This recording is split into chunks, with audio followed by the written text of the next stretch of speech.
Doing bodyweight strength exercises can help in lowering blood sugar and improving other diabetes risk factors. And these exercises can be done at home with minimal or no equipment. I'm going to demonstrate 9 different bodyweight exercises for diabetes in this video.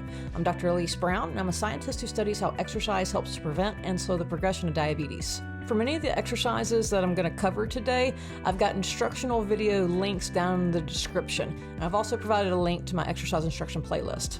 Our first bodyweight exercise is an air squat, and this is considered a knee movement that trains the quads, and it also trains the glutes and hamstrings if your depth is below parallel to the ground. Stand with your heels at shoulder width, angle the toes out to 30 degrees, chest up and abs braced. Begin to squat like you're sitting down in a chair with your knees aligned with your feet. Go as low as you can safely go with the ultimate goal of your hip crease dropping below the top of your knee. If this is too challenging, start off with a chair squat instead, and I've got an instructional video to a chair squat right here. Our next exercise is the push-up, and this is a horizontal push movement that trains the pecs, anterior deltoids, and triceps. This can be done against a wall if you're wanting to start off with the least intense version, or on the floor from the knees, or from the toes if you're more advanced. From the up position, hands under the shoulders and arms straight. Begin to lower your body to the floor while your body stays in a straight line from head to foot, meaning your hips shouldn't be sagging or up in the air. Elbows should be bent at 45-degree angle from the torso and go as low as you can with the goal of your nose just kissing the floor. During all of these exercises, you typically want to inhale on the easy part of the exercise, like the downward phase of the air squat, and then exhale through the more challenging phase of the movement, so that would be the upward phase of the air squat. You're also going to want to make sure that you keep your abs braced throughout all of these movements. This is going to help to protect your back, and it also helps to improve your performance. I've got a link to the benefits and how to actually do abdominal bracing right here. Feet-supported pull-ups are a great way to start building up to a pull-up, and this is considered a vertical pull movement that trains the back and biceps. Dip bars that are found at calisthenics parks work great for this, but you can also set up a barbell on a squat rack.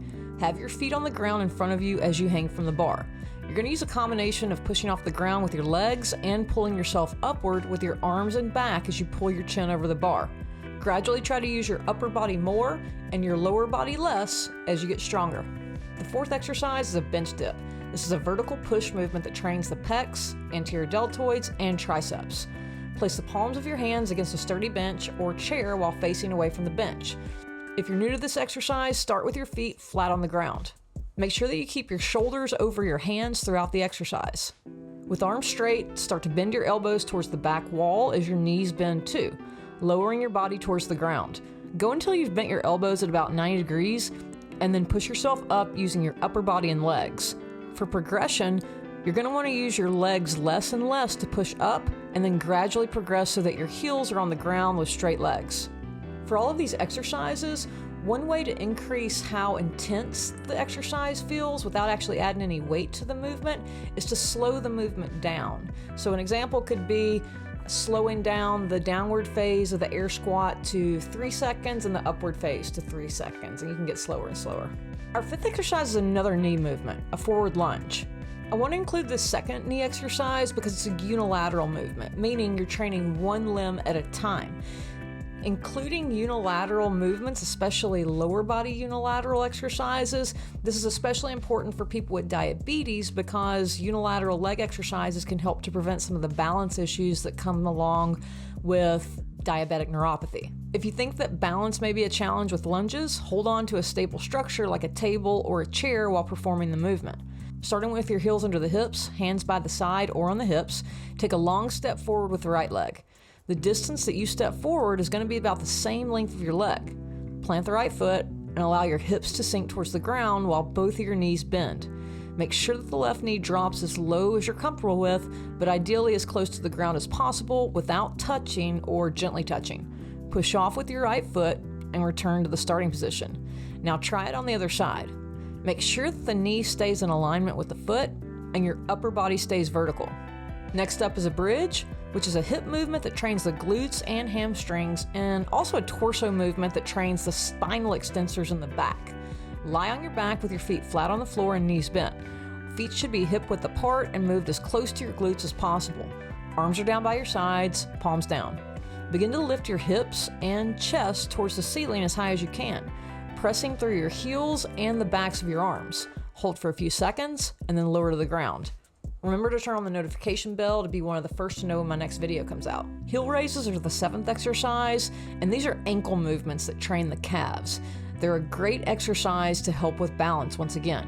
When doing strength training to improve balance, you're still going to want to do a full body workout, but with a special focus on increasing lower body and core strength. Hold on to a stable structure if needed, heels under the hips, and simply lift your heels off the ground and lower them. Progress to doing one heel at a time, and then try it on a step so that you get a greater range of motion around the ankle.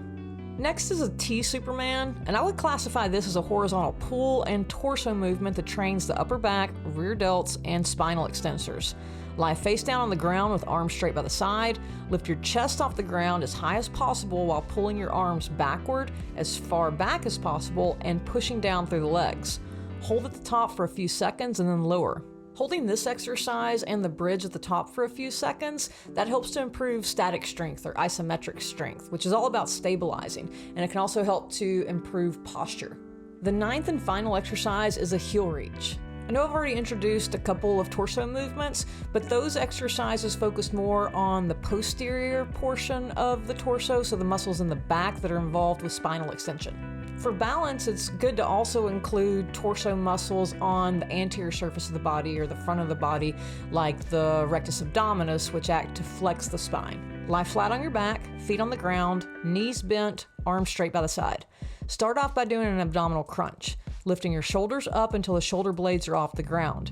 Reach your fingertips of your right hand towards your right heel, back to center, left fingers to left heel, back to center, and repeating this all while keeping your shoulder blades lifted off the ground. Make sure that you first discuss any exercise changes with your doctor. Thank you for watching.